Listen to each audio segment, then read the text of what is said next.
Je voudrais d'abord remercier la ville de Sevran et Jean-François Bayon, qui est vice-président emploi à la communauté d'agglomération, d'avoir convié la communauté d'agglomération dans un séminaire qui devait d'abord être animé au niveau de Sevran, de la ville, et d'avoir justement volontairement élargi le champ de vision. Alors cette communauté d'agglomération, elle est effectivement de création récente, elle date du 1er janvier de l'an dernier. La construction communautaire, je le rappelle, c'est un processus de travail commun. Nous définissons ensemble avec les trois villes quels sont les périmètres de compétences et aussi les articulations dont nous parlons qui doivent se trouver entre la communauté d'agglomération et les villes pour voir effectivement quelle est, et merci de le rappeler, la valeur ajoutée de la communauté d'agglomération. Lorsqu'il n'y a pas de valeur ajoutée définie et lorsque deux villes, par exemple, travaillent ensemble, il n'y a aucune raison de créer un échelon supplémentaire qui ne créerait pas de valeur ajoutée, je tiens à le rappeler. Et d'autre part, plus que tout autre, moi je suis attaché à nous donner les moyens de mesurer des résultats sur le terrain. Dans tout ce que nous faisons, effectivement, essayons, et je crois que c'est valable pour tout le monde, aussi d'évaluer par rapport aux moyens mis en place quels sont les résultats. Donc, avec ces principes de travail, nous avançons par étapes. À quoi peut servir une communauté d'agglomération ? Alors, il y a un sujet et une raison qui est, à mon avis, non négligeable, mais qui est sans doute la plus mauvaise, ou en tout cas la moins pertinente, c'est celle de mettre en commun des moyens. Mais elle n'est franchement pas inutile. Donc effectivement, la communauté d'agglomération a des recettes propres qui viennent de la réforme de la taxe professionnelle. Et bien évidemment, nous avons des actions emploi-formation et un budget. Sur ce budget, nous participons d'ailleurs au financement de ce séminaire et nous pouvons engager effectivement des moyens et notamment nous allons recruter probablement dans les mois qui viennent un chargé de mission emploi parce que notre équipe aujourd'hui est extrêmement réduite. Je dirais que c'est à la fois l'une des plus utiles et l'une des plus mauvaises raisons de se mettre en coordination parce que les moyens sont une chose, mais au service d'objectifs ambitieux. Lesquels ? Eh bien, on s'aperçoit que dans le monde économique et dans le monde institutionnel qui nous dépasse, c'est-à-dire au niveau régional et national, le poids des institutions locales compte de plus en plus quand elles fédèrent leurs énergies. Alors, avant de parler strictement d'insertion, je rappelle qu'en matière d'emploi et d'économie, les collectivités sont sollicitées dans des débats d'ordre national. En ce moment, c'est le Grand Paris, le Grand Roissy, et que là-dessus, il faut qu'on fasse entendre notre voix pour sortir d'une certaine image, je dirais très typée, qu'on ne connaît que trop bien, des types d'emplois utiles et correspondant à ceux de nos banlieues, qui sont des types d'emplois moyennement ou peu qualifiés, qui sont des types d'emplois dans des secteurs bien connus, qui sont toujours ceux qu'on a en tête, effectivement, et qui sont évidemment non négligeables, mais nous essayons de diversifier l'offre d'emploi. Et puis, d'une façon un petit peu plus fine, nous avons, avec des partenaires institutionnels, des dialogues en ce moment prospectifs sur la mise en place de dispositifs de prévision d'emploi. Et je crois que là aussi, en quelques mots, c'est un cadre de travail extrêmement intéressant. Inutile de dire que nous travaillons de façon très étroite avec Aéroports de Paris qui se trouve juste à côté de moi et que je salue bien et très amicalement. Nous essayons justement de donner une prospective ensemble à un certain nombre de phénomènes de modification des métiers, d'intrusion, d'incursion technologique dans des métiers qui se retrouvent finalement de plus en plus valorisés, mais aussi de plus en plus difficiles d'accès. Et donc, nous travaillons aussi sur des parcours de formation et tout ce qui va pouvoir solidifier et enrichir l'emploi. Bon, ça, c'était des généralités. Excusez-moi d'avoir été très long là-dessus, mais c'est vraiment un cadre de travail général. Concernant l'insertion, effectivement, on s'aperçoit que la communauté d'agglomération peut avoir un rôle de coordination et de pilotage, notamment comme entrée unique ou en tout cas point d'entrée unique pour certaines très grandes entreprises qui sont ravies, entreprises et organismes au sens large, bien sûr, qui sont ravis de ne plus avoir une multiplicité d'interlocuteurs lorsqu'elles doivent mettre en place et mettre en œuvre une clause d'insertion. Donc, dans les processus de travail, la valeur ajoutée de la communauté d'agglomération, c'est effectivement, et on va le développer tout à l'heure, c'est effectivement de renforcer la coordination. Ensuite, dans le dialogue avec certains partenaires, c'est justement d'exiger chaque fois que possible l'inscription d'une clause d'insertion. Alors, parmi les grands projets, mais il y en a d'autres et on va les citer cet après-midi, il y a un projet de zone économique d'envergure internationale située sur le sud de l'aéroport, la ZAC Sud CDG, qui est une zone économique de 200 hectares et qui est pilotée et aménagée par la FTRP. Il y a 1 an et demi, la communauté d'agglomération n'existait pas et la FTRP traitait le projet avec la ville de Tremblay.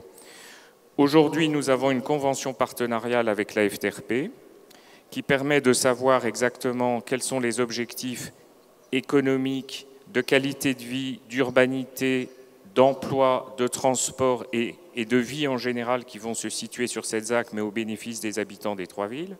Et à ce titre, nous avons inscrit dans le protocole une clause d'insertion de 7% des emplois qui visent tous les travaux d'infrastructure que la FTRP va devoir réaliser pour viabiliser la ZAC.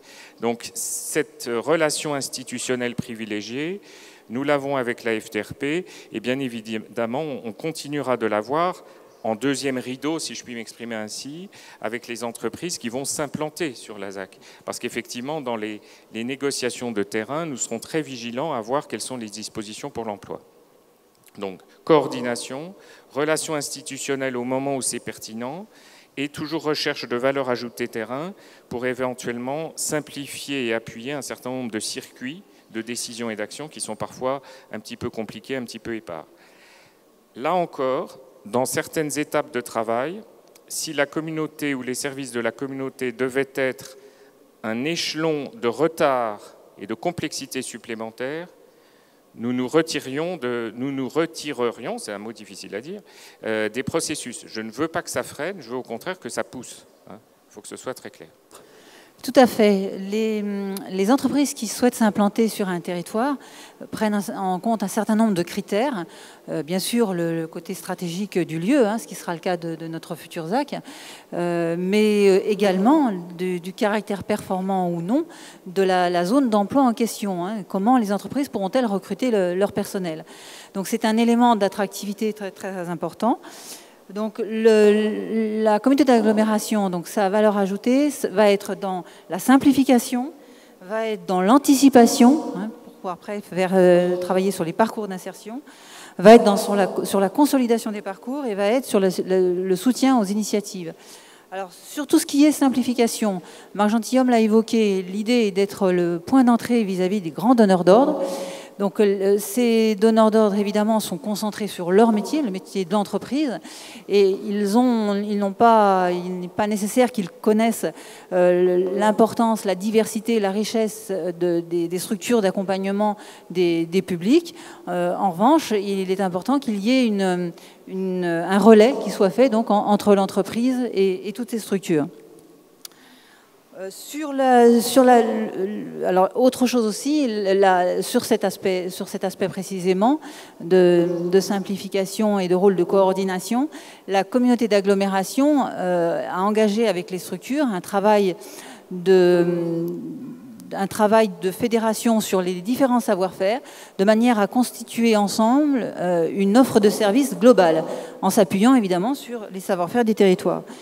La partie anticipation est très très importante aussi, puisque l'idée est très en amont avec les entreprises, de repérer à la fois les métiers, les compétences qui sont nécessaires dans ces métiers, les aptitudes qui vont être mobilisées, et de manière à construire le plus en amont possible des parcours d'insertion qui permettent d'amener les personnes suivies vers le niveau d'employabilité demandé.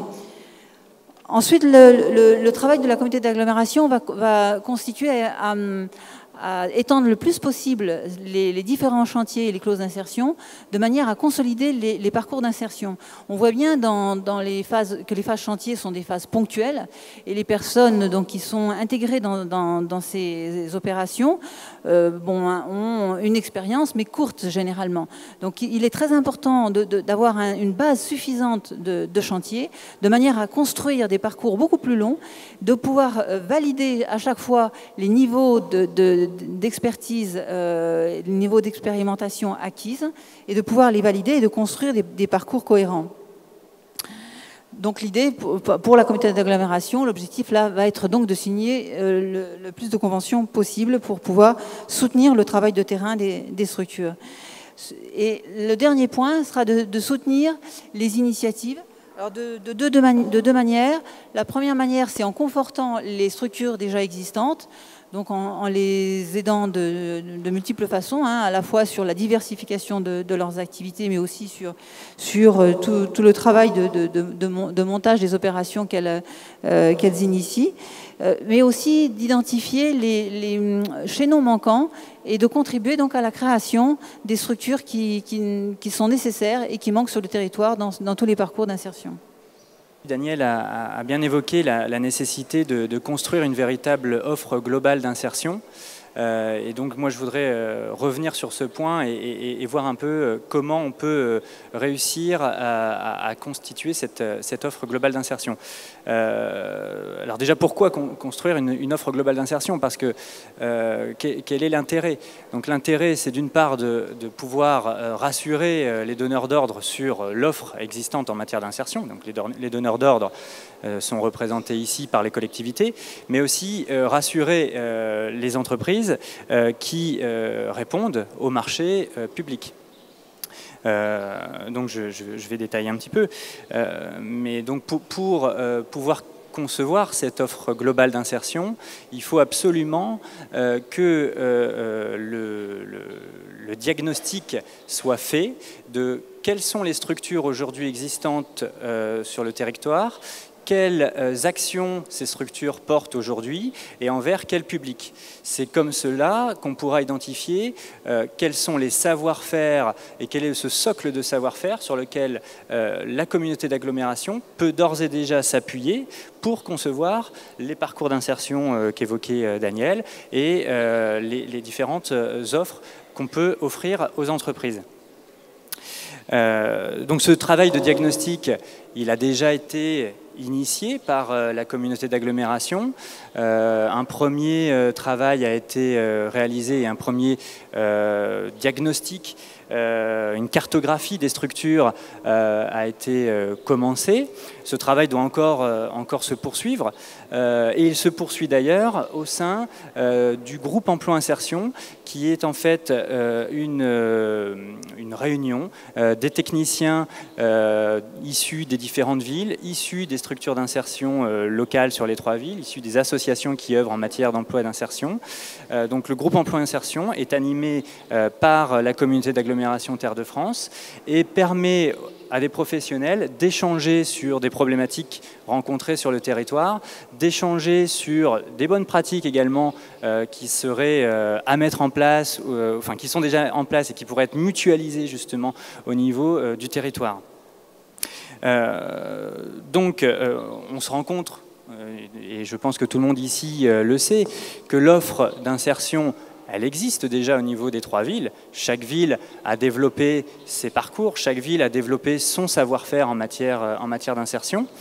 Et que néanmoins, on constate qu'il est nécessaire de mutualiser ces offres, de mutualiser ces parcours.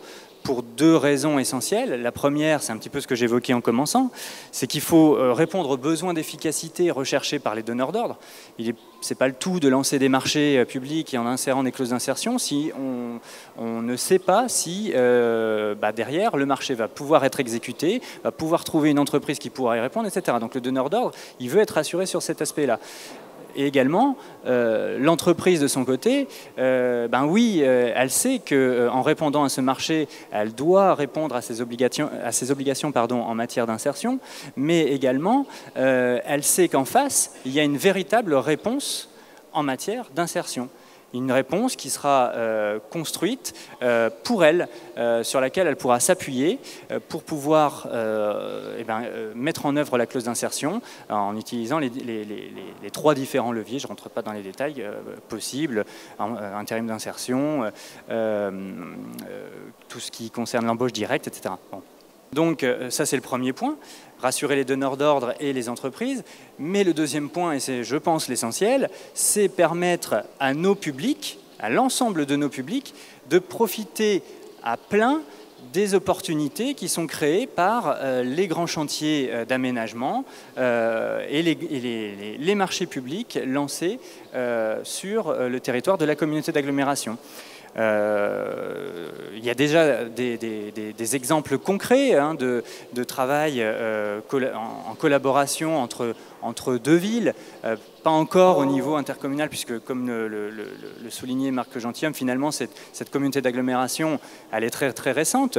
Donc, mais il y a déjà des initiatives qui ont été portée par une ville et ouverte à d'autres. On est d'ailleurs ici dans le bon exemple, puisque je remercie également la ville de Sevran et Compétences Emploi d'avoir ouvert ce séminaire à l'ensemble des 3 villes de la communauté d'agglomération. Donc ça, c'est un exemple. Moi, j'en citerai un autre donc, qui concerne plus particulièrement Tremblay, qui est celui d'un parcours d'accompagnement vers l'emploi, qui a été pour la première fois ouvert au public Villepintois. Donc ça consiste à une action d'accompagnement qui est conventionnée par le Conseil régional d'Île-de-France et qui s'adresse à un public de demandeurs d'emploi qui ont un besoin d'un appui renforcé en recherche d'emploi. L'objectif étant de valider donc un plan pas un plan de carrière, mais un projet professionnel et de développer l'employabilité des personnes. L'objectif final étant à l'issue des 10 semaines de formation et des 6 semaines d'intégration en entreprise en stage, de trouver un emploi pérenne ou alors au minimum de trouver une formation qualifiante. Donc pour la ville de Tremblay en France et la boutique emploi qui porte ce projet chez nous, hein, qui est l'association locale qui œuvre sur des actions d'emploi menées par la ville de Tremblay, c'est le 5e parcours d'accompagnement vers l'emploi, ou PAV comme on l'appelle, qui a été mis en place. Mais c'est la première fois que le service économique de Tremblay a ouvert le pilotage de cette action au service économique et emploi de Villepinte. Donc ça a permis à deux services, à deux entités de techniciens de travailler ensemble, de partager des bonnes pratiques et de mettre en œuvre une méthodologie d'action, une méthodologie de projet qui soit efficace dans ce projet PAV. Donc aujourd'hui, c'est une action qui est toujours en cours. Il y a 16 personnes qui ont été recrutées sur l'action, dont 5 Villepintois. Donc c'est une première étape. Il y a des exemples comme ça, il y en a d'autres. Il y a aussi la passerelle entreprise qu'on a montée en partenariat avec l'entreprise Les Courriers d'Île-de-France, ESIF, ouverte au public sevranais. Donc voilà, je ne vais pas m'éterniser puisque je pense que le temps nous est compté. Mais pour conclure, donc j'insiste sur la nécessité vraiment d'accentuer encore l'effort sur ces mutualisations, d'accentuer le travail pour les multiplier, ces expériences, et de les ouvrir aux 3 villes pour essentiellement vraiment changer l'image aussi que se font les entreprises de cette clause d'insertion qui est souvent encore vécue comme une contrainte imposée, alors qu'on pourrait plutôt... l'enjeu, c'est quand même qu'elle soit perçue comme une vraie opportunité d'employer des gens qui vont apporter quelque chose à l'entreprise. Voilà. Moi, j'ai entendu ce qu'a dit le directeur du développement économique et de l'emploi à Tremblay. Moi, je suis complètement en accord avec ce qu'il vient de dire. Hein. Et je crois que ce qui me paraît important aussi, c'est qu'il y a différents acteurs dans la salle que je vois qui connaissent ces publics. Et ça aurait été aussi très bien de les entendre. On en a 2 là. Oui, bonjour. Bon, je suis invité cordialement par une partenaire qui est l'association Beauté Plurielle pour justement comparer les pratiques entre ce qui se fait dans le 93 et ce qui se fait chez nous. J'ai noté sur l'intervention de M. Gentilhomme, je crois, c'est lui qui dirige la communauté d'agglomération, il y a en tout cas une délimitation des compétences à opérer entre ce qui revient aux communes et ce qui peut être transféré à l'intercommunalité. Je parle par exemple de tout ce qui concerne le développement économique et peut-être les relations je dirais interrégionales, par exemple tout ce qui touche vers les perspectives des régions européennes, etc. etc. Et sous-entendu, quels sont les outils que l'intercommunalité peut mettre en place pour justement apporter de la valeur ajoutée aux communes pour justement s'insérer dans ces dispositifs de la clause d'insertion. Parce que nous, dans notre expérience dans le 95, c'est plutôt cantonné dans les chantiers en rue. Et nous pensons que c'est quand même un petit peu réducteur. Le secteur de l'économie sociale et solidaire a des outils, a des compétences pour justement adresser l'ensemble des marchés qui sont ouverts à la concurrence publique. Merci. On a une autre intervention ici, s'il vous plaît. Moi, j'ai entendu toutes les interventions dans le sens où l'intercommunalité apporterait une plus-value. Mais la question que je me pose, c'est par rapport au public, comment on envisage de construire en tous les cas une réponse de proximité? Parce que c'est vrai qu'aujourd'hui, cette question étant gérée par chacune des collectivités, on a quand même affaire à un public qui est en recherche de proximité et qui s'adresse à des structures qui interviennent soit dans leur quartier, soit en tous les cas sur leur ville. Et donc, il y a une certaine lisibilité de ces structures existantes sur le territoire.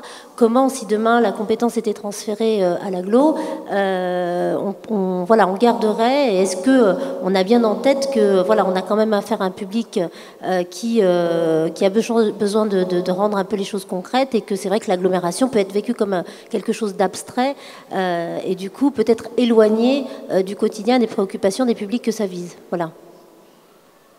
Alors, il y a eu plusieurs sujets qui ont été abordés. Alors, effectivement, l'aspect le plus global des prévisions et des relations institutionnelles dont je parlais permet effectivement, avec certains organismes, observatoires ou ministères ou centres d'études, d'avoir effectivement des informations privilégiées, plus peut-être ou plus facilement peut-être comme communauté d'agglomération qu'au niveau de chaque ville. Alors, je parlais du Grand Roissy, du Grand Paris tout à l'heure, c'est des exemples, il y a des instances de travail à Paris. L'idée étant, je le rappelle pour que ce soit clair pour tout le monde, que la communauté d'agglomération dans toutes ces instances de travail ne se substitue pas, elle fédère et elle accompagne des villes. Notamment, il y a eu des travaux qui n'ont rien à voir, mais qui sont quand même des travaux complètement structurants pour le territoire, comme l'emplacement des gares du métro. Lorsqu'il a été question de gares qui impactaient certaines des villes ici, bien évidemment, les villes venaient dans les réunions et on a fait vraiment des débats très larges. Donc, avoir une compétence, effectivement, c'est délimiter certains types de sujets sur lesquels la communauté d'agglomération intervient. En matière économique, aujourd'hui, le train est en marche de définir ce que fait la communauté d'agglomération. Et pour répondre à la question très précisément, aujourd'hui, il y a une délibération qui a été prise l'an dernier pour désigner toute une zone économique qui, pour nous, est évidemment un moteur vital. Ça n'est pas le seul. Concernant le parc des expositions, tout ce qui est autour de l'aéroport et Paris Nord 2. Et là-dessus, effectivement, la compétence de la communauté d'agglomération, aujourd'hui, c'est de contribuer à la promotion, à la communication et au développement de l'ensemble de la zone. Donc, ça, c'est défini.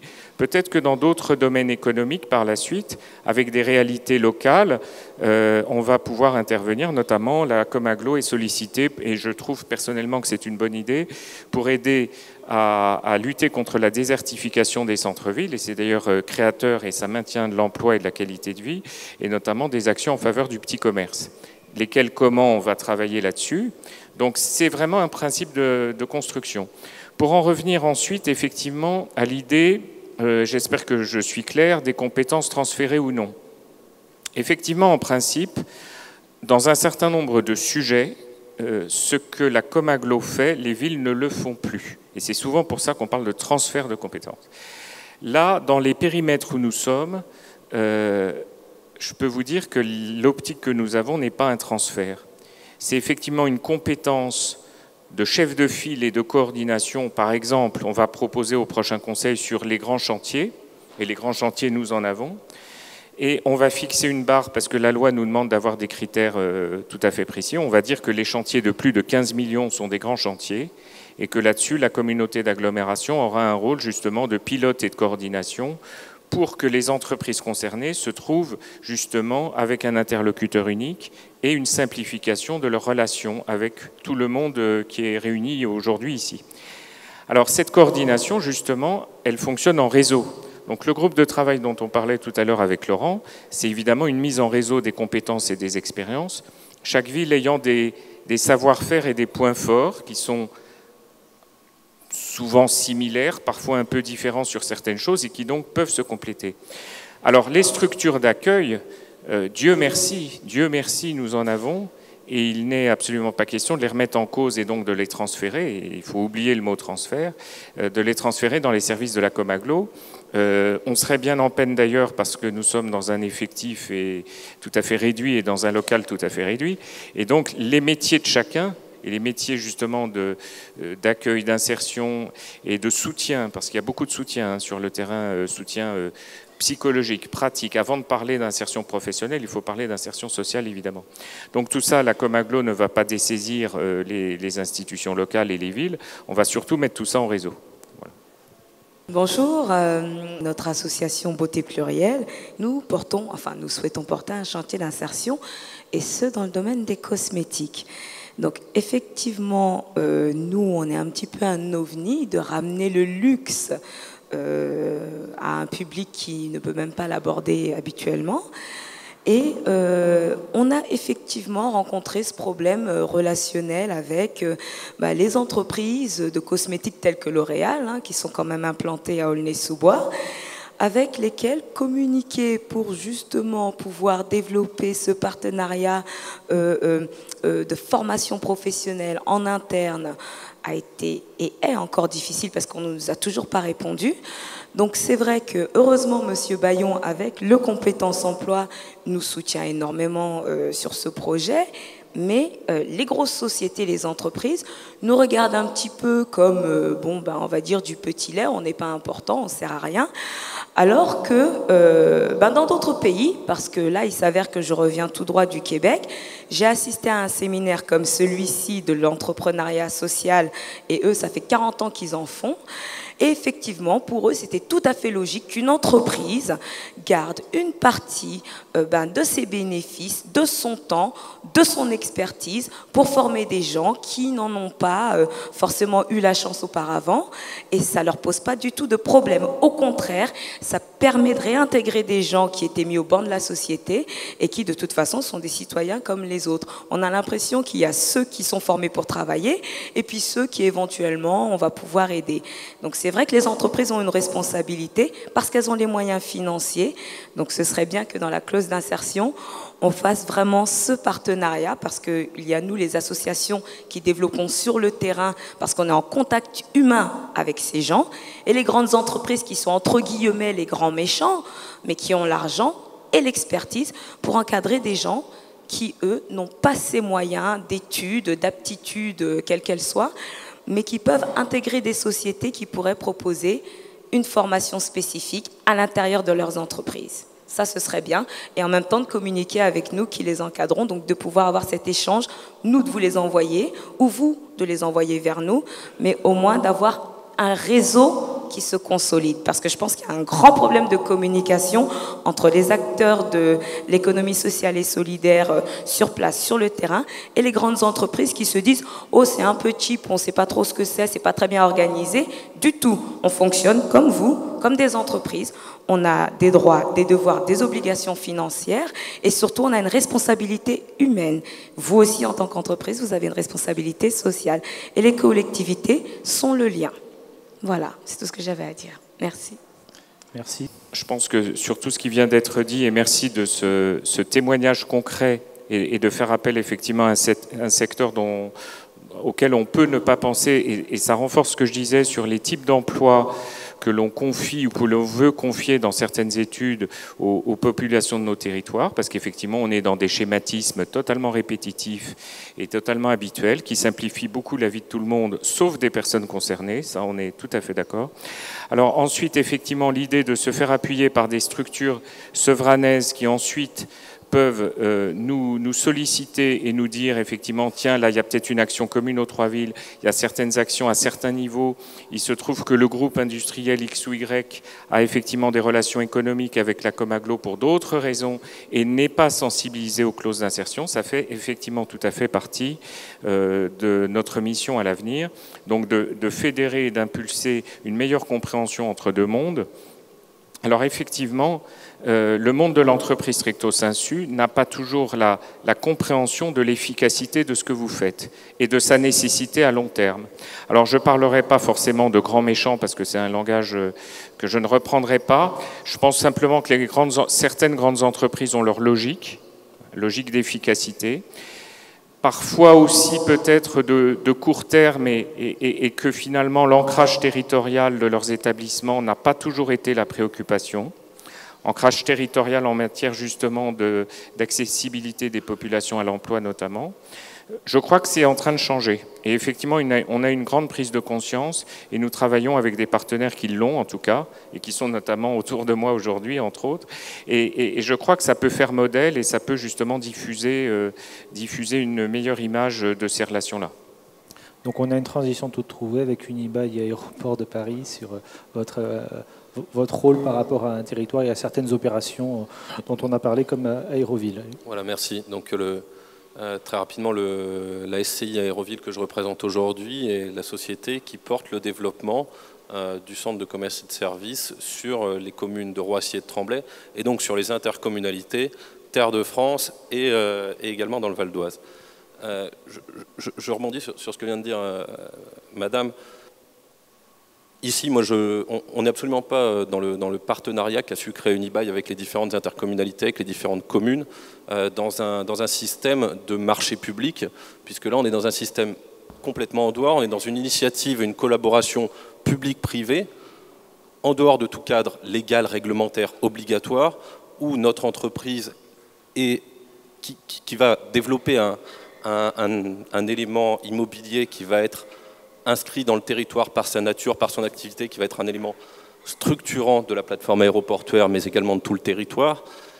Et on a souhaité, les communes, les intercommunalités, très tôt, avoir le souci, en dehors de tout cadre réglementaire, de développer l'équivalent de clauses d'insertion de marché public entre nous, parce que justement, certaines entreprises, et je pense que c'est la même démarche à Aéroport de Paris, qui sont ancrées dans le territoire sur le long terme, ont cette vocation à assumer un rôle de responsabilité sociale dans le territoire dans lequel elles sont implantées. Dans les mots que M. Gentilhomme a employés et Mme Petitot aussi, je pense qu'il y en a qui sont très importants pour nous du côté privé, parce que pour mettre en avant ces clauses, particulièrement dans le cadre d'initiatives extra-réglementaires, et qu'elles soient efficaces le plus rapidement possible, dans ce genre de partenariat, il y a des éléments qui sont très très forts. C'est les éléments de couverture, de simplicité, de circulation de l'information, d'efficacité de la couverture, également de lisibilité et de réactivité des partenaires publics dans cette démarche. Un projet comme Aéroville, ça va être une course contre la montre pour nous. On a 27 mois, on va être pourvoyeur de beaucoup d'emplois, nous directement relativement peu, mais les entreprises de construction qui vont travailler pour nous, les enseignes qui vont venir s'installer dans le centre de commerce et de services, vont être des gros pourvoyeurs d'emplois. Mais on est dans une course contre la montre. Et pour tenir les enjeux de course contre la montre que nous avons, nous, on a besoin d'avoir des interlocuteurs qui couvrent largement le territoire, mais dont on connaît la lisibilité, dont on est capable de donner à l'entreprise, à l'enseigne qui va venir s'installer, à l'entreprise de construction, à l'enseigne qui va venir s'installer dans le centre commercial, de lui dire la porte d'entrée en intercommunalité et même en interdépartementalité en ce qui nous concerne, elle est ici et c'est un fonctionnement qui sait vous orienter vers les bonnes mairies, vers les bonnes compétences et qui sait vous garantir un maximum d'efficacité dans ces clauses d'emploi et clauses d'insertion. Et c'est vraiment les mots, en tout cas, voilà, moi je suis juste là pour donner une illustration du partenariat qu'on essaye de trouver entre acteurs publics et privés, mais en tout cas les mots de lisibilité, simplicité et réactivité sont vraiment ceux que voilà, j'ai apprécié d'entendre et qu'on apprécie d'éprouver au quotidien, que ça soit avec Terre de France et également avec vos confrères, je ne sais pas comment dire, du Val d'Oise. Voilà. Quand vous parlez d'emploi et en phase de construction du site et en phase de commercialisation, tous les emplois générés. Voilà, tout à fait. Nous, en fait, il y aura deux types d'emplois dans le cadre d'un tel projet. Il y a tous les emplois qui sont liés à l'acte de construire, donc par notre entreprise, également par les magasins qui vont venir s'implanter, qui auront également la décoration de leurs magasins. C'est toute la phase de construction, et puis naturellement la phase d'exploitation derrière, où, j'ai envie de dire en plus, les genres d'emplois qui sont créés dedans sont assez souvent vecteur d'ascenseur social, puisqu'on peut souvent commencer vendeur dans un magasin, puis devenir chef de rayon. Je veux dire, dans les filières dans lesquelles l'ascenseur social marche bien, le commerce est une vraie réalité, mais donc tous ces emplois qui vont suivre en phase d'exploitation pendant toute la durée de vie de l'équipement.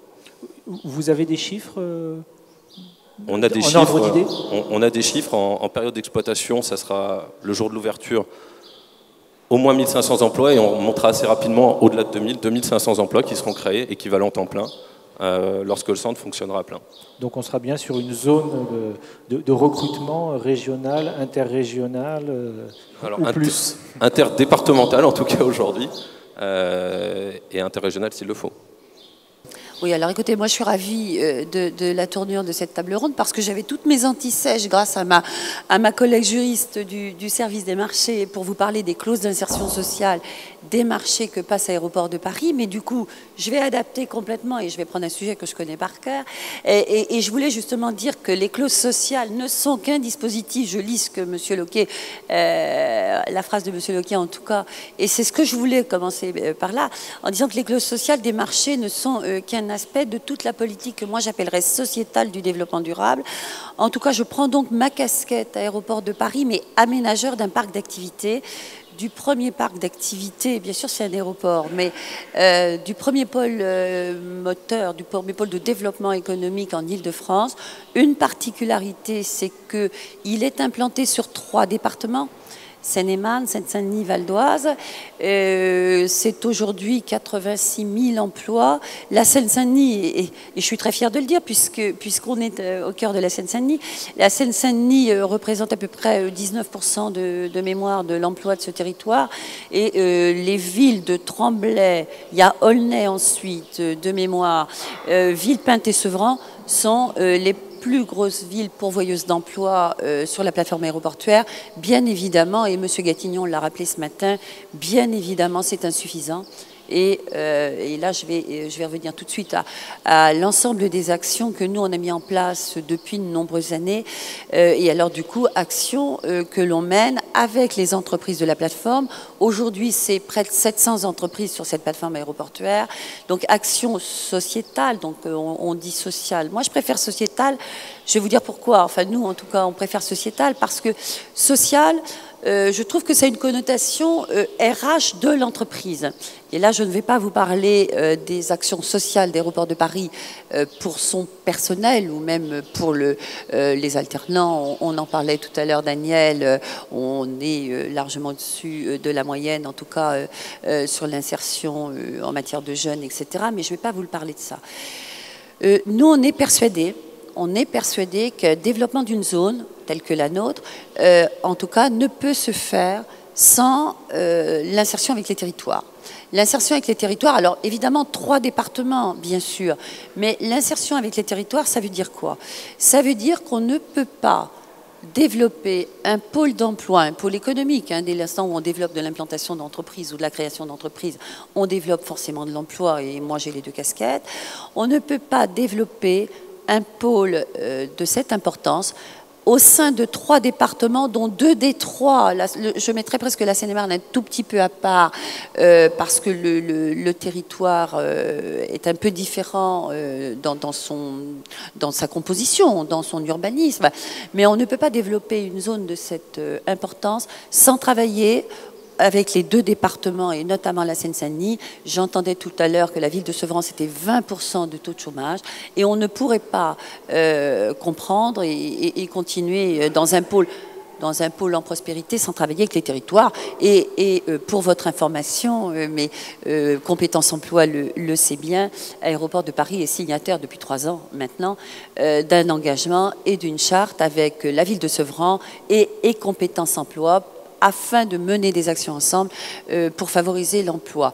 L'emploi, c'est l'emploi sous toutes ses formes. Ça veut dire que nous, on œuvre avec les entreprises, avec les conseils généraux. J'ai vu que le CG 93 était dans la salle, et Raphaël, que je connais bien puisqu'on travaille ensemble, et avec les directs, avec les pôles emploi, on œuvre ensemble à faire en sorte de faire des séminaires d'information métier, on en a parlé tout à l'heure, je l'ai entendu, on en a encore fait un, nous, la semaine dernière, pour à peu près 80 demandeurs d'emploi, on le fait 2 fois par an, 80 demandeurs d'emploi, dont il y en avait 5, je crois, de compétences emploi, la semaine dernière. C'est aussi d'aller dans les collèges et les lycées, expliquer ce que sont les métiers aéroportuaires, et encore une fois, là j'ai la casquette aménageur de la plateforme, je n'explique pas les métiers d'aéroport de Paris, mais bien évidemment les différents métiers. Il n'y a pas qu'hôtesse, et on le dit souvent aux gens, il n'y a pas qu'hôtesse et pilote sur un aéroport. C'est aussi œuvrer avec des entreprises d'insertion. Il y a une des entreprises, parce que c'est aussi l'accès à l'emploi, et on a mis en œuvre depuis près de 15 ans, et grâce à ARS, à l'époque, avec M. Gagnère à l'époque, on a mis en œuvre sur cette plateforme, ça a beaucoup évolué depuis, Papa Charlie, qui est une association qui loue des véhicules, mais tout le monde connaît ça à Sevran, notamment qui loue des véhicules à des demandeurs d'emploi qui retrouvent un emploi sur la plateforme, moyennant le prix d'une carte orange. Ils ont le véhicule, bon, 7 jours sur 7. C'est tout ça, hein, je suis un peu désolée, mais c'est vrai que tout ça, c'est bon. La crèche est un peu différent, mais parce que, bon, mais c'est aussi un accès à l'emploi. Bien évidemment, un comité habitat pour le logement, j'ai entendu parler du logement tout à l'heure. Donc on a aussi créé un comité habitat. Avec ce comité habitat, on a créé une résidence sociale sur Roissy. Avec les, bon, ça aussi c'est de l'accès à l'emploi. Et alors, bien évidemment, toutes les actions, je l'ai dit à la fin parce qu'elles sont, j'allais dire, un peu plus classiques, toutes les actions de forum de recrutement que l'on mène avec Pôle emploi et les entreprises de la plateforme, bien sûr, afin de faire en sorte de faire venir des demandeurs d'emploi des 3 territoires, des jobs d'été. Hein, la commune, on travaille beaucoup aussi avec la commune de Temperley. Notre rôle dans tout ça, et je répondrai à vos questions bien évidemment avec mes collègues, le rôle d'Aéroport de Paris, c'est d'être un peu fédérateur et d'être au cœur de ce réseau, au cœur de cette plateforme qui quelque part nous appartient, hein, puisqu'on en est le propriétaire et l'aménageur, mais c'est de travailler avec les entreprises qui sont implantées sur la plateforme aéroportuaire. C'est pas toujours facile, hein, de travailler tous ensemble, mais de travailler d'abord avec les entreprises qui sont à nos côtés sur cette plateforme, au sein d'une communauté aéroportuaire, mais pas au sens politique ni juridique du mot, bien sûr, et afin qu'on ait tous ce même discours, mais au-delà du discours, ces mêmes actions sociétales. Et il y a quelques grands, enfin des exemples que vous connaissez. Je prends mes collègues de FedEx ou d'Air France, par exemple. Il y en a bien d'autres qui font directement, qui font du recrutement dans les communes et qui sont bien évidemment toujours à nos côtés dans les forums de recrutement. Donc voilà quelques-unes. Alors on avait sur le Val d'Oise, j'ai entendu qu'il y avait quelqu'un du Val d'Oise, on a sur le Val d'Oise nous-mêmes créé un chantier d'insertion avec la DIF, hein, avec une association. Il y a aujourd'hui une entreprise d'insertion sur le Val d'Oise qui s'appelle Stade, qui fait de la livraison de petits colis, on va dire. Et on a travaillé aussi, bien sûr, avec des entreprises d'insertion du territoire, notamment sur l'aménagement d'espaces verts. On a encore des marchés. On a, avec ARES, un peu plus récemment, travaillé sur du nettoyage de véhicules. Donc, on est au cœur des territoires sur ces sujets. Alors, évidemment, c'est un peu plus compliqué parce qu'il y a 3 départements. Pour revenir à Terre de France, et on travaillait tout à l'heure au cours du déjeuner avec Daniel, mais il y a longtemps qu'on travaille avec Marc et Daniel sur pas mal de sujets, notamment sur l'aménagement de la ZAC Sud, et on était en train de s'interroger et de réfléchir tout à l'heure avec Terre de France. C'est presque un scoop, hein, qu'on vous donne. Alors là, on n'en est qu'à l'idée, hein, dans nos têtes, mais on va y travailler. Et c'était mes collègues du NIBAI qui étaient à nos côtés et avec lesquels on en parlait. Je crois que maintenant, il faut qu'effectivement, on mette l'accent. Alors, je ne parle pas de clauses d'insertion dans les marchés, puisque je vous dis, toutes mes antisèches. Bien évidemment, on a des clauses d'insertion, surtout sur des marchés de prestations de services. C'est un peu plus difficile juridiquement dans les gros chantiers. Ma collègue pourrait vous le dire. En revanche, on est en train de se dire qu'aujourd'hui, notre rôle et notre responsabilité collective, hein, notamment avec Terre de France et avec la Comcom de Roissy, puisque notamment Unibail est implanté sur ces deux communautés, il faut qu'on arrive à trouver des actions bien en amont de l'arrivée d'une installation. Ça veut dire, comme l'a dit mon collègue d'Unibail, et j'en parlais à ma collègue en charge des Crodravaux. Moi, je prends un exemple Unibail, le centre commercial, je connais moins, c'est moins mon sujet. En revanche, nous, on est en train de travailler depuis un moment sur le nouveau satellite qui est le S4, qui est pas terminé, mais bon, qui est bien avancé. Et on va réfléchir comment, dès aujourd'hui, comme l'a fait Unibail d'ailleurs, comment dès aujourd'hui on pourrait anticiper le nombre d'emplois que ça va générer. Ça génère forcément un certain nombre d'emplois. Comment on peut d'ores et déjà étudier la typologie de ces emplois avec les entreprises, notamment là ce sont beaucoup des commerces, bien évidemment, des compagnies aériennes, mais là ce sera Air France, donc Air France on travaillera aussi avec eux. Comment on peut aujourd'hui anticiper et déjà se mettre autour d'une table pour voir comment on peut préparer nos publics de demain. D'abord, je tiens à remercier tous les intervenants et tous les acteurs d'avoir pu organiser cette manifestation qui nous permet à tous d'avoir un dialogue commun pour une fois. Et c'est quand même très intéressant. Je vais vous présenter ARES rapidement. Donc ARES, c'est une structure qui gère aujourd'hui 110 encadrants, qui encadre 420 salariés en insertion. Donc ça, nous avons 4 agences, une agence à Paris dans le 18e, une agence dans le 94, une agence dans le 93 dont je suis le serviteur, et une agence dans la région bordelaise, qui est une particularité puisque nous recevons dans cette agence des personnes qui sont éloignées de l'emploi, mais très fortement, puisque ce sont en général des SDF avec des complications de santé, et qui sont des personnes qui ont plus de 50 ans ou 55 ans, et que nous emmenons gentiment vers la retraite. Donc c'est une agence un peu particulière. Pour ce qui est du 93, donc nous sommes une entreprise d'insertion particulièrement active sur le secteur. Nous travaillons avec beaucoup de personnes, donc ADP entre autres, avec qui nous avons plusieurs chantiers. Pour vous situer un petit peu notre situation par rapport au monde de l'entreprise et des clauses d'insertion. Pour nous, c'est un enjeu extrêmement important, pour 2 raisons. La première, c'est que c'est un vecteur d'emploi, ça on en est tous conscients, mais c'est aussi parce qu'aujourd'hui, il faut savoir qu'une structure comme ARES, nous vivons de 18% de fonds d'État, et nous avons 90% de fonds propres. Ce qui veut dire que si nous n'avons pas des partenaires au niveau des structures, enfin au niveau des entreprises, notre structure n'est pas viable. Donc pour nous, le développement des clauses d'insertion est particulièrement vital. Alors moi, je vais m'attacher quand même à 2 points. On a parlé ce matin d'emplois ponctuels avec des personnes que nous mettons sur, comment on appelle ça, sur des chantiers qui sont d'une durée d'une semaine, 2 semaines, 3 semaines, parfois quelques mois. Mais que deviennent-ils après? Or, chez ARES, on a une autre philosophie, c'est qu'aujourd'hui, nous, on est plutôt orienté emploi durable. D'une personne qui rentre chez nous, devient salarié de l'entreprise, avec un parcours qui ne peut pas excéder 2 ans. Mais en général, les sorties s'effectuent entre 14 et 15 mois, avec une formation qualifiante.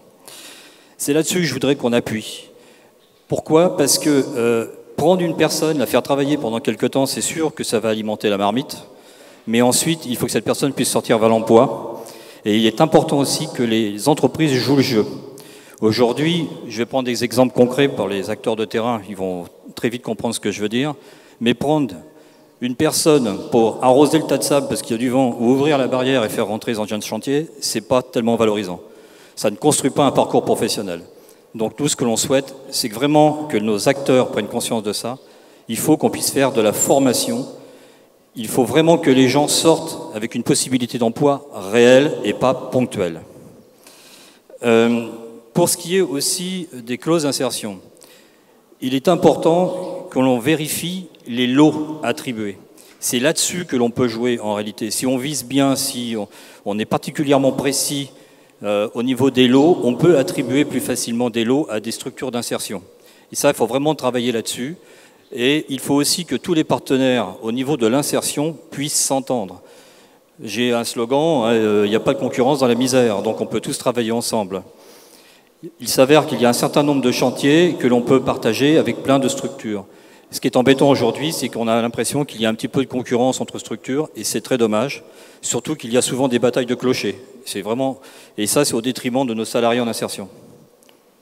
Voilà en gros, moi, ce que je voulais dire. Par contre, il est important aussi de voir qu'on peut développer des chantiers hors clause d'insertion, entre autres avec Aéroport de Paris. Nous avons un exemple typique. En réalité, nous avons été appelés pour travailler sur un chantier. Donc nous sommes venus avec nos garçons qui sont en insertion.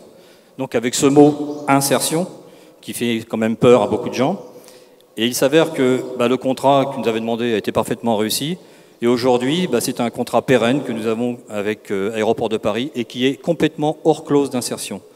Nous avons exactement la même chose dans le BTP. Nous avons travaillé dans le BTP, toujours avec des clauses d'insertion au départ. Et il s'avère que à force de prouver que l'insertion devient un vrai partenaire économique et qu'il y a un encadrement qui permet justement à rendre des gens performants, on ne parle plus d'insertion, on parle d'employés standards. C'est quand même un gros mouvement au niveau de la vision de ces structures. Ce qui fait qu'aujourd'hui, c'est là-dessus qu'il faut vraiment s'appuyer. Il faut que nos partenaires pensent vraiment à la formation. C'est le but essentiel de ces structures d'insertion. Merci de nous donner la parole. Évidemment, je vais évoquer l'histoire de deux régies de quartier. Une toute nouvelle, puisque effectivement sur le territoire de Villepinte, création en 2009, mise en place économique en janvier 2010. Aujourd'hui, après pas mal de mois de développement, il s'avère qu'il faut absolument trouver de nouveaux marchés, de nouveaux partenariats. Et puis, ce rapprochement avec cette régie de Tremblay qui a été créée en 1993, ce croisement de compétences, cette mutualisation dans les moyens et dans les hommes, nous amène aussi à nous positionner sur des territoires. Et c'est pour ça que nous avons été amenés à répondre conjointement sur un marché pour qu'on puisse effectivement partager, on va dire, la galette pour le public que nous accueillons tous les jours. Notre souci, c'est que les bailleurs aujourd'hui n'ont plus les mêmes types de commandes qu'autrefois. Et nous sommes contraints de réorienter finalement notre axe économique. Oui, parce que finalement, c'est soit les structures d'insertion ont déjà une taille suffisamment critique pour répondre à un haut volume de commandes, ou alors on est plutôt sur une logique où vous constituez une plateforme pour répondre ensemble à une commande. Donc on est bien là-dessus. Voilà, complètement. Et puis c'est aussi ce croisement de compétences. Nous avons des compétences un peu communes, mais complémentaires aussi. Et c'est ce qui fait aussi notre force, parce qu'on veut absolument relever aussi le niveau technique de nos interventions auprès des demandeurs de nos commandes, finalement. Et nous, on a vraiment envie d'apporter cette chance au travers de la formation, au travers de cet emploi que l'on va pouvoir proposer sur nos territoires et pour des personnes qui habitent les quartiers dits difficiles. Voilà. C'est notre challenge de tous les jours. Je vois bien aussi la difficulté ici de pouvoir développer une nouvelle structure sur un nouveau territoire, parce qu'il faut faire accepter cette idée-là. Et puis j'aimerais aussi dire qu'on aimerait trouver aussi des partenaires. Arès l'a bien dit, qu'il ne devrait pas y avoir de concurrence dans cette misère organisée. Et ben voilà, nous c'est un peu notre détermination, notre fil rouge au quotidien. Alors ce que j'attends moi effectivement de la communauté d'agglo finalement, c'est aussi des liens précieux que l'on peut avoir avec des entreprises. Parce qu'il ne faut pas faire chambre à part, il faut trouver de vrais partenaires et aussi de penser à cette sortie positive qu'il faut organiser. Et c'est grâce aux liens avec les entreprises que l'on va pouvoir organiser tout ça. Donc je pense que la dimension d'agglomération, c'est aussi cette dimension où on pourra intervenir sur 3, voire plus de communes. Parce qu'il faut sortir de cet aspect quartier, ville, pour aller au-delà et pour trouver de nouveaux marchés. Il y a aussi l'autre volet qui est sur les demandeurs d'emploi et comment... Alors, on a d'un côté, effectivement, des agents à qui on demande de placer les habitants ou d'un quartier bien délimité, ça s'appelle l'ASUS, ou alors d'une ville parce que les taux de chômage sont importants. Et en même temps, on a tous le bon sens de dire oui, mais on sera peut-être meilleur si on mutualise des CV et si on est sur une approche un peu globale d'un territoire. Donc l'idée était que voilà, vous ameniez un peu la réflexion sur comment on peut mutualiser des engagements d'insertion d'entreprises qui ont à répondre sur un territoire donné à plusieurs demandes de ce qu'on appelait ce matin les clients. Et donc comment on gère ça? Et peut-être que derrière ça, c'était aussi de dire que finalement, il n'y a toujours pas de cadre posé entre chargés de mission pour jouer cette mutualisation. Oui, effectivement, donc la mutualisation des heures réalisées par un salarié sur plusieurs chantiers de différentes communes peut être une réponse collective apportée par chaque structure opérationnelle qui intervient sur chaque territoire. Donc aujourd'hui, on a quelques expériences qui nous montrent effectivement que ça ne marche pas forcément très bien, dans le sens où on peut avoir effectivement un manque de coordination lié effectivement au manque de communication tout simplement entre les entreprises et les structures qui mettent à disposition des salariés. L'avantage néanmoins de cette mutualisation, c'est effectivement de pouvoir mettre en place, faciliter la mise en place de parcours qualifiants pour des salariés qui peuvent effectivement effectuer des heures sur un ou plusieurs chantiers. Ça peut être effectivement une solution pouvant permettre à l'entreprise d'atteindre plus facilement ses objectifs d'insertion. Ça permet effectivement de mieux travailler ensemble et de mieux connaître les salariés qu'on positionne sur les chantiers par l'apport d'expérience de chaque structure. C'est vrai que je vais peut-être rebondir un peu avant de développer sur la dimension intercommunale. C'est vrai qu'on parle beaucoup de communautés d'agglomération. Et en fait, je pense que la dimension intercommunale revêt plusieurs aspects. Donc on a la dimension plus géographique, une dimension politique et plus une intercommunalité de projet. La maison de l'emploi aujourd'hui, c'est vrai qu'elle est intercommunale de fait, puisqu'elle intervient sur 2 territoires, donc Aulnay et Villepinte. Donc du coup, l'intercommunalité existe depuis effectivement le démarrage de la gestion des clauses. Aujourd'hui, on est amené à travailler avec plusieurs partenaires sur Sevran, Tremblay,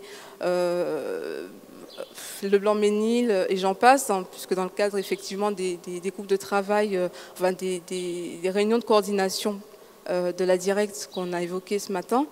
Donc on travaille collectivement sur des actions qui sont mises en place par des structures du 93 de manière générale. Et là, effectivement, donc on réfléchit à comment bien travailler ensemble, comment effectivement mettre en place des outils qui pourraient servir à chacun d'entre nous, comment avoir une cohérence d'action justement par rapport à la sécurisation des parcours des demandeurs d'emploi ou des bénéficiaires des clauses. Et je pense que c'est quelque chose qu'il faut effectivement pouvoir ramener à l'échelon local. Il y a une intervenante qui a dit tout à l'heure que la proximité, en fait, que la recherche de proximité des habitants était quelque chose de très présent. Donc il faut savoir qu'aujourd'hui on travaille effectivement dans un groupe partenarial dans le cadre de la communauté d'agglomération. Ça ne veut pas forcément dire qu'on va effectivement, on ne va pas relayer les informations sur les structures locales. Bien au contraire, on va effectivement s'appuyer sur toutes les ressources, les compétences qui existent pour pouvoir mutualiser les moyens et de fait mutualiser ces heures d'insertion. Par contre, on aurait effectivement besoin d'un cadre, un dispositif intégré qui permette effectivement d'intervenir à toutes les phases effectivement de la mise en œuvre de la clause jusqu'au suivi sur le terrain, au bilan, etc. De fait, pouvoir relayer et ne pas oublier effectivement les pratiques de chaque structure opérationnelle. C'est clair qu'on a des pratiques tout à fait différentes, qui peuvent être complémentaires mais fort différentes. Et c'est vrai que c'est peut-être à la communauté d'agglomération, effectivement, de fédérer tout ça et de faire en sorte que les choses se passent bien sur le terrain. Je voudrais premièrement remercier un peu tous les intervenants autour de cette table. Ce que l'on peut remarquer quand même, c'est qu'on a là des grandes entreprises et puis on a des gens impliqués dans l'économie sociale et solidaire. Et des gens qui, j'allais dire, dans l'économie sociale et solidaire, galèrent, ont beaucoup de mal. Et moi, ce que j'attends, alors c'est pas sur les clauses d'insertion, mais Marc Gentilhomme le sait, c'est mon deuxième dada. Peut-être aussi d'autres le savent. Mon deuxième dada, c'est l'économie sociale et solidaire, c'est les emplois durables, c'est les emplois de proximité que développent ces entreprises-là. Et l'économie sociale et solidaire, c'est pas un gadget. C'est pas un gadget. C'est pas un truc en plus. C'est franchement un truc qui est dans le durable. Quand on emploie ce terme développement durable, un terme qui date de René Dumont en 1974, et qui a été assis sur 3 pôles, l'environnement, le social et l'économie, c'est la durabilité de l'emploi. Ce n'est pas des emplois de circonstance. Je dis toujours, des fois, il y a l'économie dure, mais sans a priori. Mais il y a l'économie dure qui effectivement fait son boulot, recherche des emplois par rapport à ce qu'on vit actuellement. Mais il y a aussi à penser à l'avenir, à ce qu'on va laisser, vous à vos enfants, moi à mes petits-enfants, et sur notre territoire et plus globalement sur notre planète. Et je pense que l'économie sociale et solidaire est un outil très important qu'on a beaucoup de mal à appréhender, mais dont on sera amené forcément un jour ou l'autre à prendre durablement en compte. Et ce que j'attends, je sais qu'on a l'habitude, on a signé une convention avec Aéroport de Paris, ça fait avec vous, ça fait très longtemps. Moi, ce que j'attends, c'est qu'effectivement, il y ait ce lien entre les entreprises, je dirais, ce qui va se faire sur Aéroville, ce qui va se faire sur Roissy-Charles-de-Gaulle, avec nos partenaires qui, eux, sont sur des emplois, développent des emplois de proximité, développent des emplois qui vont rester. Ils l'ont fort bien dit, et bien mieux que moi, puisqu'ils ont les mains dans le cambouis, ils sont complètement dedans. Je crois qu'il y a là 2 mondes qu'il faut absolument interconnecter. Et c'est vrai que les grandes entreprises ont, je crois, un rôle citoyen à avoir. Alors c'est compliqué, mais je pense qu'il faut le faire. Il faut le faire, c'est les engagements pour demain, ça. Et moi, ce que j'attends de la Com d'Aglo, étant là où je suis, c'est effectivement que nous aussi, on mette les mains là-dedans. Et qu'on soit, nous, comme d'Aglo, je dirais, les acteurs de ce rassemblement, de ce passage obligé entre l'économie dure. Je fais rigoler un certain nombre de mes amis quand je dis ça, mais même au Conseil général, par exemple, c'est pareil. J'ai pris tout ce qui concernait le RSA, l'économie sociale et solidaire, et j'ai laissé à M. Poplin tout ce qui est l'économie dure. Je fais rigoler un peu tous mes amis conseillers généraux quand je dis ça, mais parce que je crois à ça. Je crois franchement à cela. Je suis confronté depuis 10 ans à Sevran, enfin depuis bien longtemps en Seine-Saint-Denis, puisque j'ai une carrière professionnelle que j'ai menée de l'âge de 19 ans à 60 ans en Seine-Saint-Denis, d'abord comme prof et ensuite comme proviseur.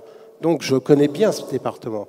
Donc ce que je dis, c'est que trop souvent, on oublie les gens qui sont en fait nos habitants. C'est-à-dire, quand on parle de, par exemple, vous parliez tout à l'heure de 20% de taux de chômage à Sevran, c'est une réalité.